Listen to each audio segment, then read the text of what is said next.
So, good morning, good evening, good afternoon, whatever time of the day it is for you.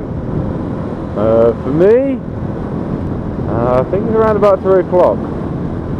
Could be nearer 3:30, I don't know. Yes, I have already recorded the last video that you've seen will be the video I recorded last.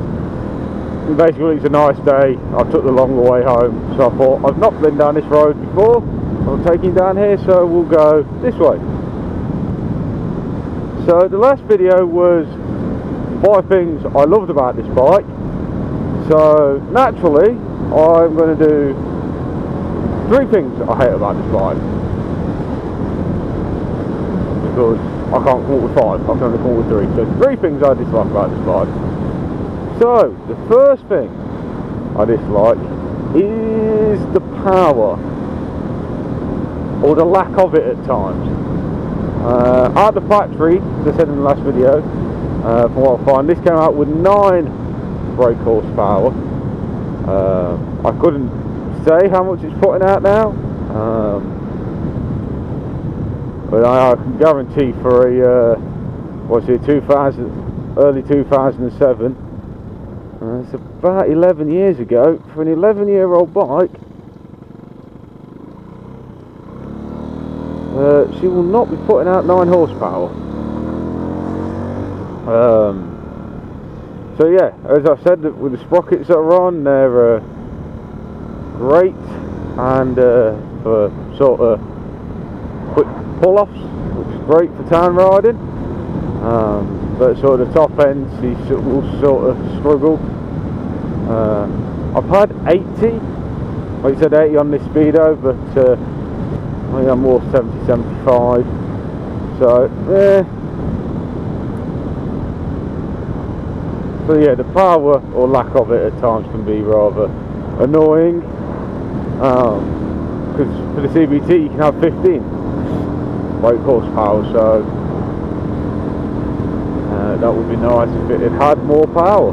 They do, I will point out, there is a 200 version of this that produces just over 15 horsepower. Probably will never buy it,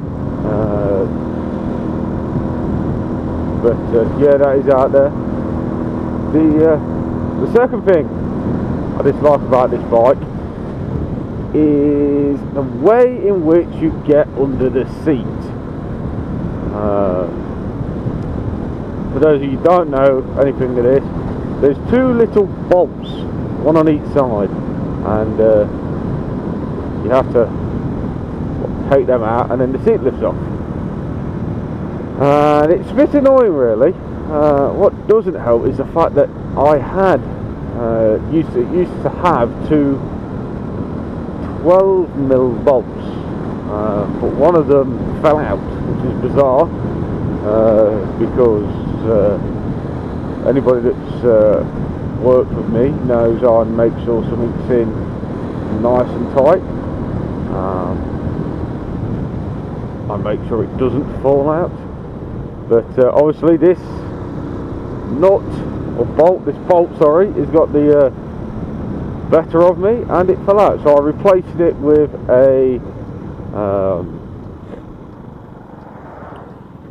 one off the spares bike, and for some reason that bike was using a 30mm nut, so it does require to have 2 different spanners. I have a 12 on me, it sits in a little toolkit on here with the spark plug tool, but I don't have a 13. But to get to the battery anyway, it's at the side, behind the side panel, so yeah, it's not really a big issue, just rather annoying. And the third thing, I think I've talked about this before, I did say the electrics were great on this because there was no computer, that is true, but there is a slight flaw with them. It's one that I've never really looked into, but I do find when I brake, my back light does tend, not my back light, my front light tends to dip slightly, which in the daytime, which is a good most of my riding at the minute. That's subject to change. And sort of normal like 2-lane roads, that's not a problem. It's when you sort of get on roads like these that are they're not lanes, best way to call them. They're not like green lanes, but they're not exactly marked, and you can get 2 cars out of them, but obviously they don't mark the roads classified as a lane.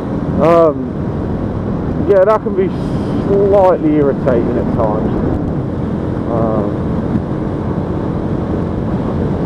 So I do strap a little LED bicycle light on, and I aim that at the floor, keep that on full brightness, and you can see really, really well. So there is a means and a way around it. It's just really irritating.